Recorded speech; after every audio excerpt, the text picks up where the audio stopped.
उसे एक छिपकली के द्वारा काटा गया था, जिसके चलते उसे अस्पताल में भर्ती किया गया।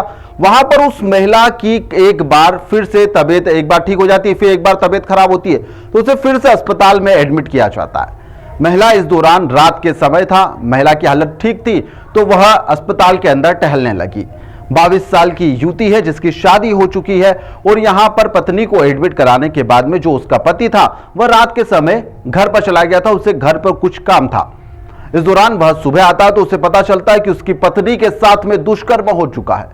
जी हां, यह चौंकाने वाला पूरा घटनाक्रम का हर जो पहलू है वह आपको चौंका देगा। महिला के साथ दुष्कर्म अस्पताल में नहीं बल्कि अस्पताल के ही एक निजी आउटसोर्स कर्मचारी के द्वारा उसके घर पर ले जाकर किया गया है। आप भी इस पूरे घटनाक्रम को जब जानेंगे तो आप भी हैरान रह जाएंगे, आखिर ऐसा कैसे हुआ, कहां पर हुआ। दरअसल आपको विस्तार से बताते हैं कि आखिरकार पूरा घटनाक्रम हुआ कब और वारदात को अंजाम देने वाला है कौन और वह पुलिस गिरफ्त में आया तो उसके बाद उसने क्या कुछ कहा। दरअसल धार जिले के भोजपुर अस्पताल का यह मामला है। शनिवार देर रात की घटनाक्रम यह पूरा बताया जा रहा है। पीड़िता को 12 तारीख को जिला अस्पताल में इलाज के लिए भर्ती किया गया था। रात को करीब 11 बजे के आसपास अस्पताल के गलियारे में वह टहल रही थी। तभी एक नर्स ने उसे ओपीडी से पर्ची बनवाने के लिए भेजा कि आप पर्ची बनवा के लिए आइए। पर्ची काउंटर पर मौजूद आरोपी रोहित चौहान था। वहां पर महिला से उसने उसके पति के बारे में पूछा कि आपका पति कहाँ है। उसने कहा कि मेरा पति घर पर गया हुआ है, जिसके बाद में उसने कहा कि मैं आपको आपके पति के पास में छोड़ देता हूं। इसके बाद महिला मरीज को वह बाइक पर बिठाता है और सीधे तुलसी नगर स्थित अपने घर पर लेकर पहुंच जाता है। वहां पर पानी पिलाने के बहाने वह महिला को घर के अंदर बुलाता है। दरवाजा बंद कर उसके साथ में दुष्कर्म की वारदात को अंजाम दिया गया है। यही नहीं, जो महिला ने कहा है कि जो आरोपी है उसने उसके पति को जान से मारने की धमकी दी और बोला कि किसी को बताया तो तुझे भी जान से मार दिया जाएगा। घटना के बाद में आरोपी यहां पर महिला को फिर से अस्पताल लेकर आया, अस्पताल में छोड़ दिया। उसके बाद में उसने किसी एक युवक से संपर्क करा, उसका फोन लिया और तुरंत अपने पति को पूरा घटनाक्रम बता दिया।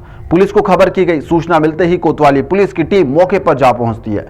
यहां पर महिला पुलिस अधिकारी के द्वारा पीड़िता के बयान दर्ज भी कर लिए गए हैं। वो पूरे बयान दर्ज किए गए। उसके बाद में रोहित चौहान, जिसकी उम्र 24 साल की है, उसे गिरफ्तार करते हुए कोर्ट में पेश किया गया और उसे जेल भी भेज दिया गया है। जी हाँ, कल थाना कोतवाली में देर रात एक अपराध पंजीबद्ध हुआ है। महिला पीड़िता ने बताया कि उसके साथ गलत काम हुआ है, जिसका नाम बताया आरोपी रोहित, जिसको तत्काल थाना कोतवाली की टीम ने राउंड अप करके गिरफ्तार कर लिया था और आज उसको माननीय न्यायालय में पेश भी किया है। इस पूरे मामले को लेकर अस्पताल की जमकर किरकिरी हुई है, तो वहीं पर अस्पताल प्रबंधन इस पूरे मामले में क्या कुछ कह रहा है, क्या कुछ कहानी बयान कर रहा है, आप भी जरा इसको सुनिए। ये रोहित करके लड़का है जो ओपीडी काउंटर पे ओपीडी स्लिप काटता है, आउटसोर्स का कर्मचारी है। मेरे संज्ञान में आया है कि रात को सवेरे ड्यूटी पे था और रात को ये लड़का कहीं यहाँ अस्पताल में ही घूम रहा था। कुछ स्टाफ ने भी देखा है इसको और इसके बाद ये कहीं बाहर चले गया उस महिला को या जो पेशेंट एडमिट था उसको। हाँ, वो पेशेंट 12 तारीख को एडमिट हुआ है, 12 जुलाई को। और बीच में पूर्व में भी ये एडमिट हुई थी, कुछ छिपकली वगैरह ने काटा था, तब भी आईसीयू में ये पेशेंट एडमिट हुआ था। ऐसे में अस्पताल प्रबंधन की सुरक्षा व्यवस्था पर कई तरह के सवाल खड़े हो रहे हैं कि आखिरकार ऐसा कैसे कि मरीज अस्पताल से बाहर जा सकता है। अगर गया तो उस समय वहां का स्टाफ क्या कर रहा था, स्टाफ क्या गहरी नींद में सोया हुआ था। कई सवाल खड़े हो रहे हैं। ऐसे तो कोई भी अस्पताल से निकलकर अपने घर या कहीं पर भी जा सकता है। अगर अस्पताल प्रबंधक यहां पर जागरूक होता तो जो महिला इसकी अस्मत भी बच सकती थी।